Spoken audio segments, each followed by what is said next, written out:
So hello anime fans, what is up. तो friends, आज हम एक नया एनिमे को एक्सप्लेन करने वाले हैं जिसका नाम है ज़ॉम्ब 100 बकेट लिस्ट ऑफ डेड। तो देखते हैं इसका एपिसोड नंबर 1। एपिसोड के शुरुआत में हम देखते हैं कि वीरान से शहर को वहाँ पे एक बंदा अपनी जान बचाते हुए ज़ॉम्बीज से भाग रहा था।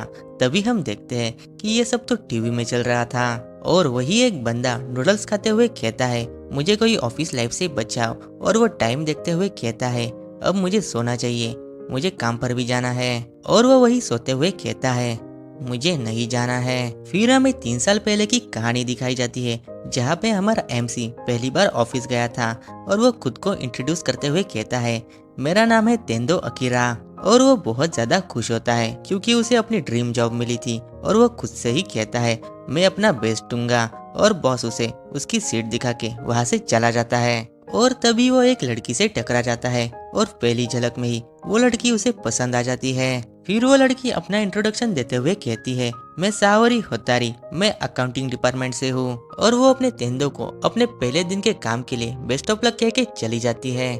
इसके बाद शाम को अकीरा के कोवर्कर उसे एक बार में ले जाते हैं उसके पहले दिन के सेलिब्रेशन के लिए। और अकीरा का मोटिवेशन देखकर सभी लोग उससे इम्प्रेस हो जाते हैं और अकीरा उन्हें कहता है, मैं स्पोर्ट में भी अच्छा हूँ। और उसी बार में उसे साहोरी भी दिखती है और वो उसे बहुत ज्यादा क्यूट लगती है। और तेंदो अपने मन में सोचता है, मैं बहुत ज्यादा मेहनत करूंगा और साहोरी को अपनी गर्लफ्रेंड बना के ही रहूंगा। फिर पार्टी खत्म होने के बाद तेंदो ये देखकर हैरान होता है कि बाकी के लोग घर जाने के बजाय फिर से ऑफिस चले जाते हैं। असल में इन्हें कंपनी से इतना ज़्यादा काम मिलता है कि इन्हें ओवर टाइम करना पड़ता है और तेंदो को अपने जॉब के पहले दिन ही पूरी रात काम करना पड़ता है। और इसी तरह से पूरे 2 दिन तक काम करने के बाद तेंदो अपने घर जाता है। फिर वो कुछ ही देर सो पाता है और सुबह हो जाती है और अकीरा बहुत ज़्यादा थक गया था, मगर वो खुद को मोटिवेट करता है और वो सोचता है, ये लाइफ मैंने खुद ही चूज़ की है और वो मन लगाकर काम करेगा। फिर ऑफिस जाने के बाद उसे पता चलता है कि ऑफिस से उन्हें कई ज़्यादा छुट्टियां मिलती है, लेकिन कोई उन्हें लेता नहीं। और कोई लोग इतना ज़्यादा काम करते हैं कि वो ऑफिस में ही सो जाते हैं और कई लोगों को ओवर टाइम भी करना पड़ता है और उनका पगार भी टाइम से नहीं हो पाता। और वे लोग सारा दिन सिगरेट या फिर कोल्ड ड्रिंक पीकर ही निकालते हैं। और इनका बॉस बहुत ज़्यादा खड़ूस है और उन्हें बात बात पर डांटता रहता है। और ऐसे ही अकीरा को काम करते हुए 1 साल हो जाता है। अकीरा को यह भी याद नहीं रहता कि वो आखिरी टाइम पर कब नहाया था। और आज एक एम्प्लॉय ने जॉब छोड़ दी थी और उसका काम भी अकीरा को दिया जाता है, मतलब उसे आज भी ओवर टाइम करना पड़ेगा। और इस वक्त तक अकीरा के मन में बुरे ख्याल आने शुरू हो गए थे। तभी मिस सावरी अकीरा के लिए लंच लाती है क्योंकि वो काम के चक्कर में लंच करना ही भूल गया था। बस सावरी के लिए ही अकीरा अब तक ये जॉब कर रहा था, मगर उसने कभी अपनी फीलिंग्स उसे नहीं बताई थी। तभी अकीरा का बॉस सावरी को अपने केबिन में बुलाता है और उसके बाद वो उसका फायदा उठाने लगता है। और ये देखने के बाद अकीरा तो पूरी तरह से टूट जाता है। और ऐसे ही समय बीतता चला जाता है और अपनी अकीरा की हालत और भी खराब होने लगती है। और उसे तो ये भी नहीं पता कि ये जॉब वो क्यों कर रहा है। अगर ये जॉब उसने छोड़ दी और दूसरी कंपनी इससे भी बुरी निकली तो। तीसरा साल आते आते अकीरा एक कॉर्पोरेट गुलाम बन गया था। काम के प्रेशर में अकीरा डिप्रेशन में जा चुका था और कई बार तो उसे खुदकुशी करने का भी मन करता था ताकि वो इस गुलामी की जिंदगी से मुक्त हो जाए। फिर अकीरा घर आकर टीवी देखने लगता है और उसका कमरा नूडल्स और कैन से भरा हुआ होता है क्योंकि उसे कुछ अच्छा खाने के लिए उसके पास वक्त ही नहीं था।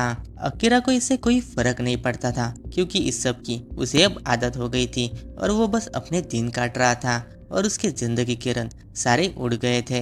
अगली सुबह अकीरा काम करने के लिए घर से निकलता है और उसे याद आता है कि बिल्डिंग मैनेजर को उसे पार्किंग रेंट भी देना है। रेंट देने के लिए अकीरा उसके पास जाता है, लेकिन दरवाज़ा कोई नहीं खोलता। और फिर वो देखता है कि दरवाज़ा खुला होता है। फिर वो अंदर जाके देखता है कि उसका मैनेजर एक लड़की को जानवरों की तरह खा रहा था क्योंकि वो एक ज़ॉम्बी बन गया था। शुरू में अकीरा को कुछ समझ में नहीं आता, मगर वो मैनेजर अकीरा को खाने के लिए उसके पीछे दौड़ने लगता है। और ये देखकर अकीरा भागने लगता है और उसे बाहर और भी ज्यादा ज़ॉम्बीज मिलते हैं। उनसे बचने के लिए अकीरा ऊपर की तरफ भागने लगता है और वो सोचता है, आखिर ये क्या चल रहा है, ये सब ज़ॉम्बीज कैसे बन गए। और वो सोचता है ऐसे ही चलता रहा तो वो ऑफिस के लिए लेट हो जाएगा।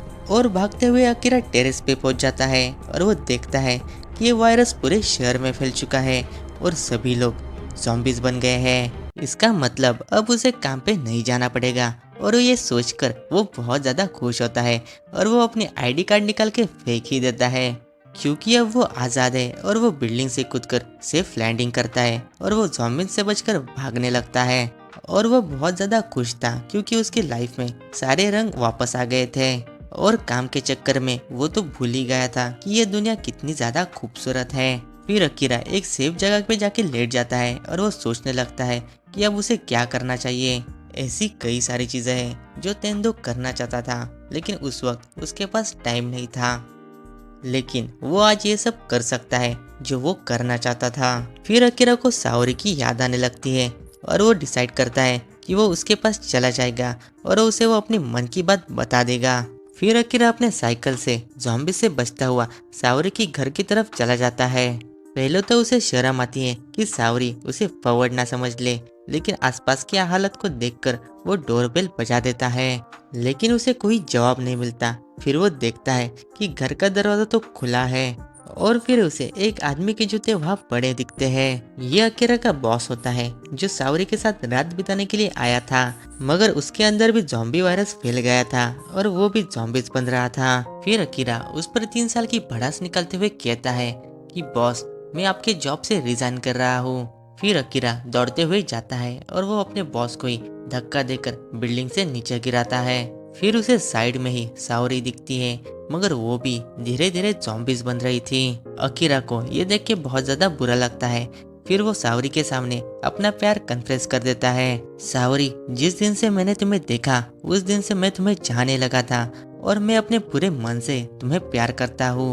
मगर अब ज़ॉम्बी बनी साओरी अकीरा को खाने के लिए दौड़ने लगती है और अपना अकीरा अपने पहले प्यार को अलविदा कह के वहाँ से भाग जाता है।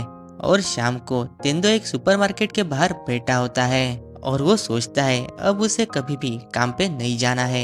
यह एक सपने जैसा है, कोई नहीं जानता कि उसकी मौत कैसे और कब होगी, लेकिन किसी के पास वे चीजें करने का समय नहीं है जो कि वे करना चाहते हैं। फिर अकीरा उस सुपरमार्केट के अंदर जाता है और वो एक डायरी और एक पेन लेता है और उसके अंदर वो लिखने लगता है 100 बकेट लिस्ट ऑफ डेट, यानी 100 ऐसी चीजें जो वो ज़ॉम्बी बनने से पहले करना चाहता है। और यहीं पे ये एपिसोड एंड होता है। तो दोस्तों, ज़ॉम 100 बकेट लिस्ट ऑफ डेथ, यह है तेंदो अकीरा की कहानी जो कि एक ज़ॉम्बी वर्ल्ड में शुरू हो चुकी है। और इस ज़ॉम्बी सर्वाइवल के रोमांचक सफर पर मेरे साथ चलने के लिए इस चैनल को सब्सक्राइब कीजिए और अपने दोस्तों के साथ इसे शेयर कीजिए। और मैं मिलता हूँ आपका नए किसी वीडियो में, तब तक के लिए आ रा, सायोनारा।